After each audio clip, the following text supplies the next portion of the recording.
Artis Cut Meyriska mengaku pernah menghack atau menyadap WhatsApp suaminya, Roger Danuarta.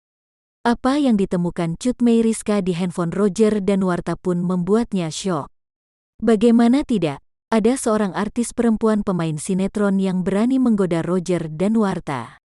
Lantas, di hadapan Uya Kuya dan Roger Danuarta pun, Cut Meyriska membongkar sosok pesinetron tersebut. Awalnya, saat dihipnotis Uya Kuya, Cut Meyriska mulanya mengungkap hal yang belum diketahui oleh sang suami. Secara belak-belakan, Cut Meyriska mengaku menduplikat WhatsApp Roger Danuarta tanpa sepengetahuan sang suami.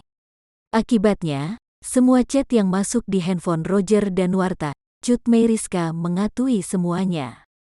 Jadi aku pernah duplikat WhatsApp-nya Roger, tapi udah semingguan ini udah gak bisa masuk lagi, kenapa ya? Ucap Cut Meyriska dikutip tribunnewsbogor.com dari YouTube Uya Kuya TV, Rabu tanggal 14 April tahun 2021.